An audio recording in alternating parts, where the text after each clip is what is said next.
երբ որ ինքը ասում է պատմությունը վերջին 5 տարվանը, վերջին 20 տարվանը, դա ամբողջ 6000-ամյա եւ ավել հայոց պատմությունը, ինքը այդ ճղճին ոչիլ ворթը ցանկանում է ասել, որ սկսվում է հայոց պատմությունը սկսվում է զրոյական կետից։ Իր պապու արտաքնոցից։ Դա է նա ասում։ Այսինքն մեր ամբողջ լինելիությունը ինքը գիտեք իր խոսույթը ինչու եմ ասում սա Թուրքիայի օրակարգ է ցեղասպանության քաղաքականությունը հետևելու ես երբ որ գրում էի հայոց ցեղասպանության ճանաչման խնդրի մասին իմ թեզիսը Բրյուսելի համալսարանում էի գրում ես պետք է նաև օգտվեի Բրյուսելի ազատ համալսարանի գրադարանից դուք չեք պատկերացնի ինչպիսի լոբինգ է կատարել Թուրքիան տարիների ընթացքում եւ հատկապես վերջին 20 տարիների ընթացքում,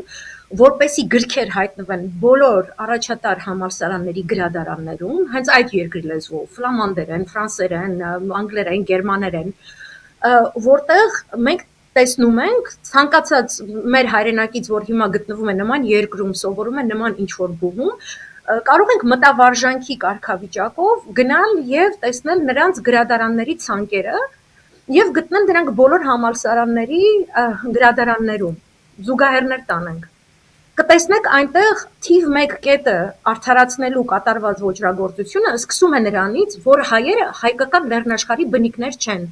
որ մեր լեզուն որպես առանձին արմատ նաեւ հնդեվրոպական լեզվախմբի առհասարակ մերը չէ կամ հույների դեպքում անգամ Հունաստանի դեպքում անգամ նրանք ամբողջական հետազոտություններ են իբրև թե արել ճակերտներում որովհետև խոսքը գնում է 100 տարի շարունակ դիկտատորական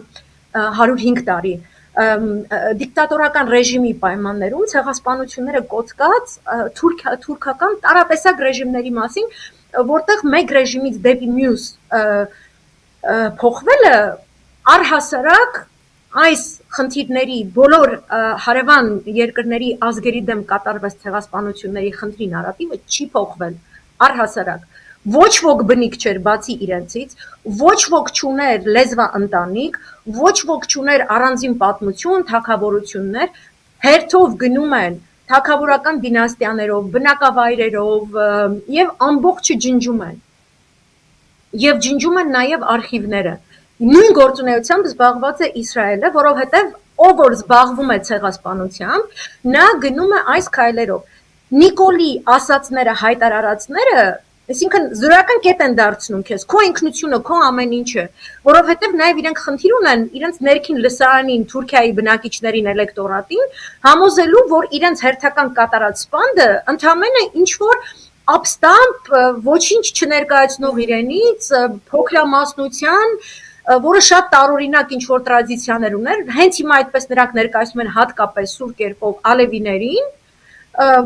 որ դրանք են խանգարում, իրենց էլ ջնջենք, ոնց է Նիկոլը ասում, ես էլ տանք ապրենք, իրանք էլ իրենց մոտ այսպիսի բանաձև կա, սրանց էլ ջնջենք, սրանց էլ ցեղասպանենք ու դուք լավ կապրեք, հարգելի թուրք ժողովուրդ,